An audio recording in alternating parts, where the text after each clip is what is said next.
Hello you lovely people, welcome to my channel, welcome back to my channel if you've been here before.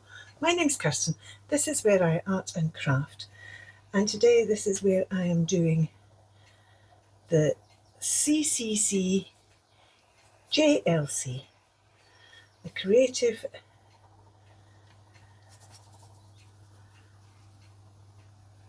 Collage Challenge from Jodie Lewis Creations.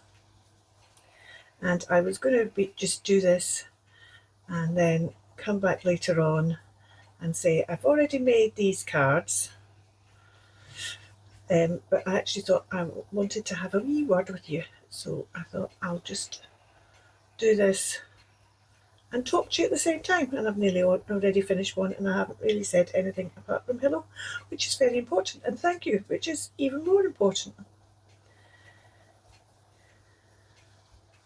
I should say a wee bit about what I'm doing here, shouldn't I?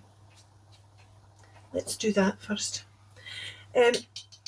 Today, this week, well, this challenge is every fortnight. It interleaves with the ABCG JLC challenge. Jodie's channel is linked down below.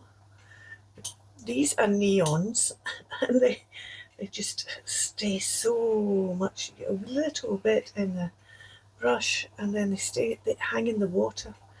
And because they're neons, they kind of hang at the top of the water. They don't sink to the bottom of the water like other colours do. You can quickly see a kind of neon line appears. And the reason I'm covering these cards, that one's very neon, isn't it? The reasons why I'm covering these cards, these are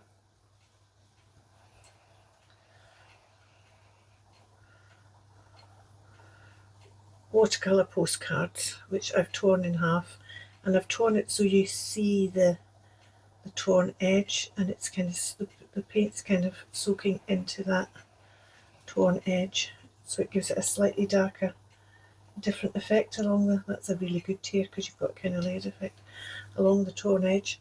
The reason I'm doing this with these is because today for CCC JLC, the challenge prompts are neon colour, watercolour card, and so neon is the colour, watercolour card, I think it actually says any neon colour, I think that's what Jodie said, and I'm going to do loads, and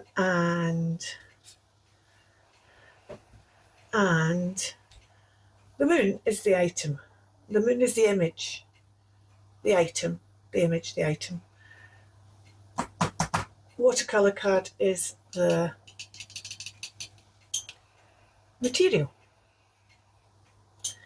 So the question, why I wanted to talk to you was because neons are not my favourite.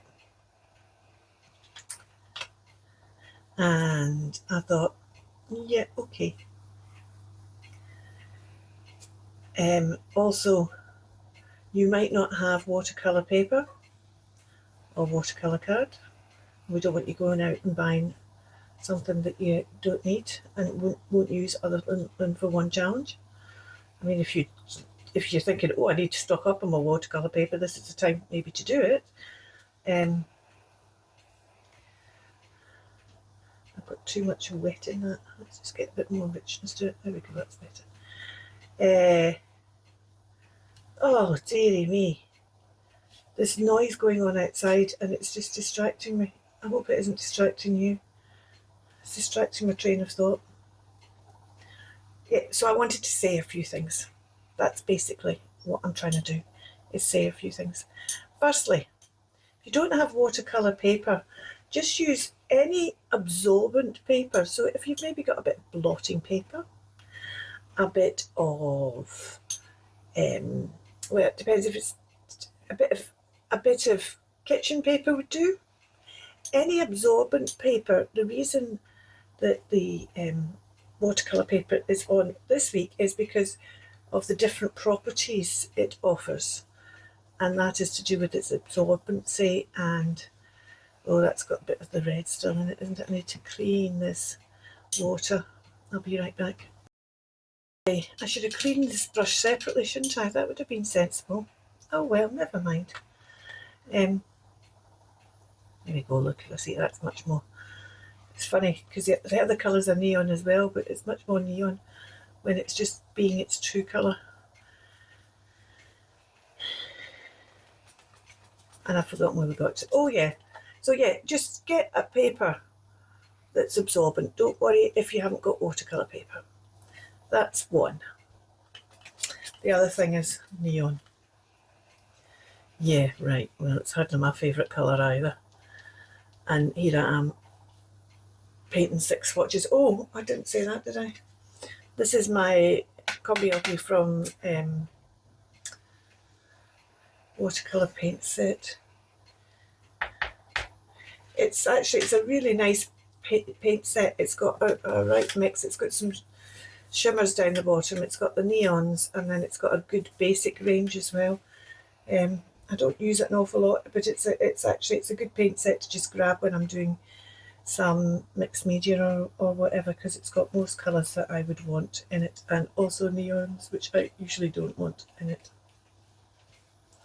And I do tend to use the neons a bit for, oh, what did I do that for?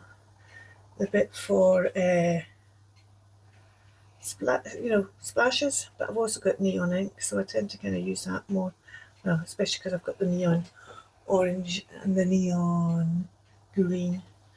I tend to use those inks rather than the paints, because then they're all ready to splash rather than having to make a puddle. I'm waffling. I'll stop waffling and finish saying what I was going to do. So, neon. If you're sitting there going, oh, I don't like that prompt, that's the very time to actually do that prompt. And I'll tell you for why. Because we're all creatures of habit, and we all tend to go for the same thing time after time. We'll pick up the same colours, we'll pick up the same items, we'll pick up the same textures, we'll pick up the same fabrics, we'll use the same designers. We tend to do that. We tend to be creatures of habit, and that's what we do. But all that happens with that is we then stop exploring. And it's often in the exploration that you discover things that, oh, actually I quite like that. Or you discover things that are a bit kind of, well, I don't know. I think that's just kind of confirmed that I don't want to work with that medium again. Or you discover that actually that wasn't quite so bad. Next time I'll try that prompt that I didn't particularly like either. If you want to do a challenge without prompts, if you want to do a chat, how can it's a challenge. It's supposed to challenge you. It's supposed to make you think and search and wonder and yeah. So I just wanted to say that don't ignore a prompt, don't ignore a challenge. If you're wanting to be challenged, then be challenged. Don't take on a challenge and then only do the bits that you like. This is quite interesting because I've got all these. This blue is not very neon at all when it's out. Not very blue neon when it's in either, actually, to be truthful. What makes neon is there's a bit of effervescent in it, so that it highlights the bright colours, the reflective colours, which is probably why blue doesn't neon very well, because blue is a non-reflective colour. That's quite a little display we've got there, isn't it? There's one other thing I was wanting to do, and I've been that busy talking to you that I think I'm too late to do it. This is already dried. I might just try a reactivation and do it anyway. Because that's the other thing. If, like me, you're not keen on neons, then rather than saying, I'll just miss that bit in the prompt, use them to experiment. And then you're experimenting with something that you're not going to go, oh no, I've run out of that thing. You're experimenting with something that actually it doesn't matter so much if it goes wrong, because you weren't that bothered about it anyway. I'm just going to put this away for a second. I think I've just had a real ramble there that didn't really make an awful lot of sense. I hope it made sense to you. I'm basically saying, go play. Go play. I'm going to just spray these. One of the things I discovered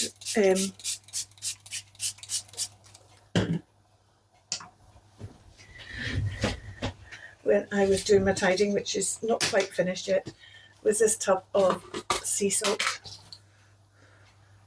flakes. And if you put some salt on watercolour, what it does is it draws some of the cut pigment out into the salt.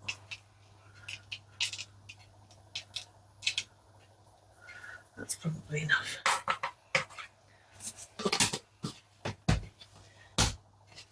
Oh, can you see how it's starting to work? Can you see? You've just got to let it dry naturally. I'm just going to put a wee bit more on here, I think. So what we're trying to do, what I'm trying to do at this point, is I'm saying, right, here's this neon that I'm not a great fan of. Let's try and make it into something that actually goes, ooh, I don't mind that it's neon, because I like that effect. Put a wee bit more on. We'll just leave that to dry. And there's some places where it's soaking it up, some places it doesn't seem to be quite so much.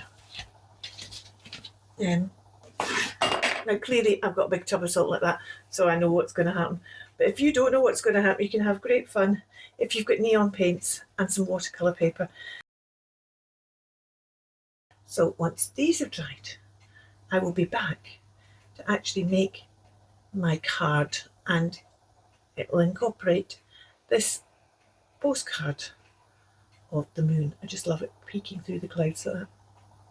And now I'm sitting there thinking, maybe I should have just painted all these clouds different watercolours. Maybe that's what I'll do. I'll tear this to look right like the clouds. I don't know. We'll see. That would look rather cool, wouldn't it? That might look really quite cool if I tore the cloud. I mean, I don't need to tear them exactly, and maybe it'd even be better if I'd torn them and then I'd have had these torn edges, you know, for the edges. So I might, after I've done this, I might then, because yeah, if you tear upwards you get these edges, if you tear downwards you get a torn edge without the layering in it. Actually this layering would work quite well for the clouds. So I might redo that. Will that fit on my... Well, no, what I should do is I can just pinch the idea, because I think this is going to be too big for one of these. It is indeed. So I could just pinch the idea and maybe tear out this bit. Now this is a tearing down, so I don't get the layering. In fact, I think I'm going to cut it because I don't like that way that's torn. Let's just do a cut like that, and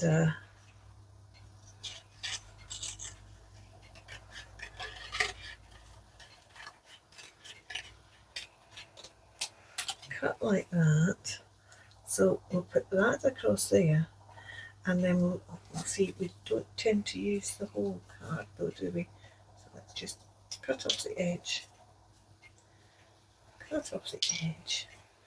We should have maybe done this on the card, that would have made more sense, because then I could have cut the card down once I'd done it. That was silly.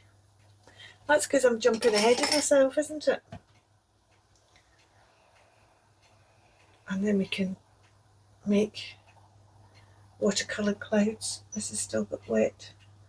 This has still got wet. See, now I'm quite excited and I'm wanting to play and make neon clouds for round this moon from this paper, but it's not dry yet because I reinvigorated with spraying it down.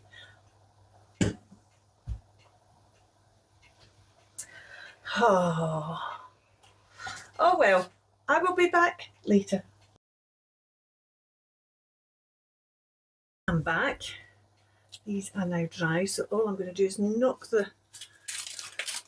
You just have to kind of give them a rub to get the salt crystals off. Okay, I've knocked all the salt off them. There's a couple of places where the salt was totally stuck on, and if I wasn't doing this I might have just left it on, but I didn't want it to have lumps of salt on it, and sometimes you end up picking off all the salt, all the paint when you're knocking off the salt. So I think what I'm going to do is I'm going to try and make kind of the fluffy clouds, but I think maybe I'll decide a colour for top and bottom. So that's the first, that's kind of the maybe put like blue. See, then I'm going to lose all that cool blue, aren't I? Oh no, because I'm not going to put it the whole way across,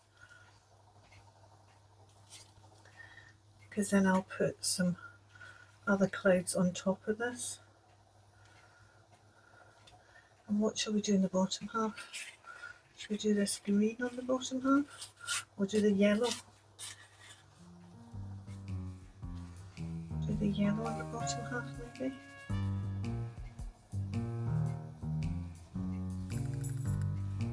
Let's do the green. Maybe do the green on the bottom half.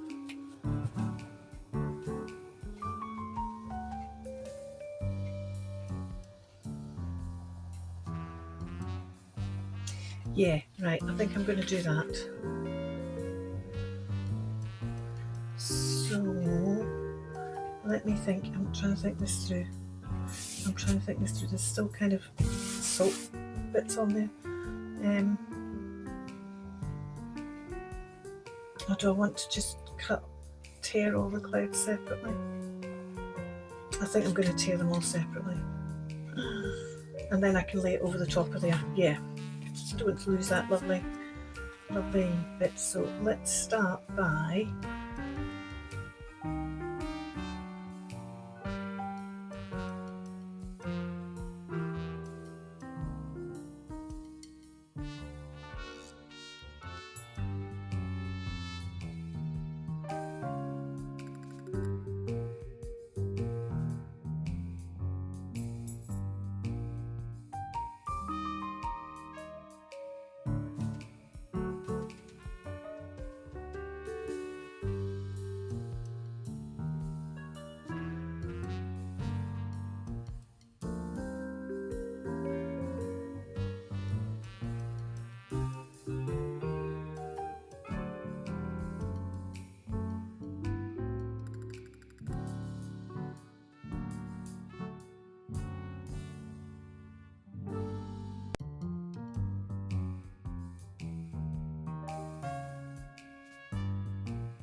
yeah, I like that. That's good. That's good. I don't like this as too round. Maybe I have to lift that up a bit to make that fit.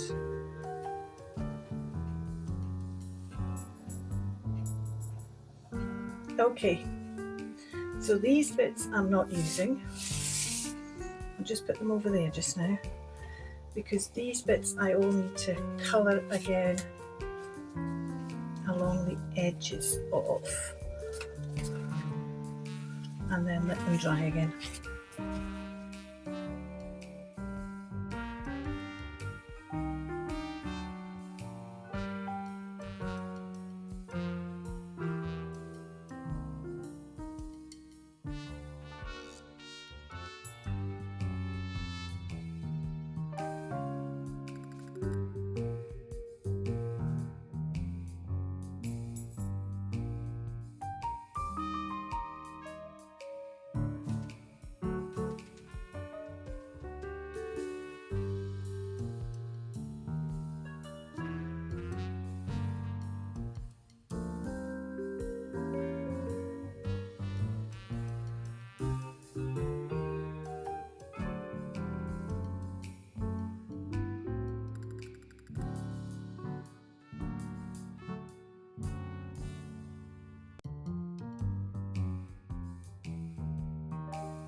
had a wee technical issue with that bit you've just seen and a bit you haven't seen, because for some reason the sound all went. So you've got the visuals of me making this, but you didn't hear some of the detail. This here came from Aunt House Whimsy. You might have been able to read that on the thing. I decided to go for this one rather than the Castle in the Clouds, because Castle had nothing really to do with it and the clouds were just, yeah. Love how this turned out. This dragon stamp is Medela. I'm not sure if that's quite how you say it. It's a Lavinia Stamps LAV 559. I did look at using these two wee dragons as well, but I decided to go for the big one. I love how this turned out. This for me is a perfect example of what I was talking about right at the beginning of the video, that I would never have done this. I would never use neon colours to make this kind of cloudscape round the moon. I would never have done that if it hadn't been a case of the prompt told me I was to use, well, it says a neon colour. I used several of them, but I would never have done it. And I love how it turned out. I love these dragon stamps that, you know, we get these stamps, and I've had these stamps for a long time, but I very rarely use them because they don't quite fit in. But as soon as I had these colourful clouds, I just knew I had to use my dragon stamp. So I love how this has turned out. I also love how it's turned out. I would never have made this without the prompts. And I now kind of might look at neon in a different light. I might not, but I now know that I can work with neon colours and end up with a result I like, as long as I do things like manipulate the colour with the sand and with the dabbing it off. I think that was part of the ones you didn't see. I just used a bit of water on this and just kind of to get it more kind of cloudy like around the edges, and then I ended up even adding some white pencil to get it even more cloudy, like just to try and make it that kind of fluffiness, if you like. So I now know that I can do that, and at least I might not go in pink, neon pink or neon orange or neon any other colour, but I know now that there's things that go, and I know that as soon as I use a bit of neon, I'm maybe more inclined to go towards the fantasy then. So if I want to use my stamps, then maybe I'll say to myself, well, let's put a bit of neon in, and then that'll kind of really make it sing a bit. Well, that's what I think, at least. Thank you so much for watching. I hope you've enjoyed this little video, even though we had the wee hiccup with the sound in the bit that was just before here. Do come along and join the Facebook group, Jodie's Facebook group, Jodie Lewis Creations, and there you can see what everybody else has done. There is a file that you can, an album that you can post your makes into, and then everybody can go and say, oh, look at that. That's a way of doing neon. Thanks so much for watching. You take care. Bye for now. Keep crafting.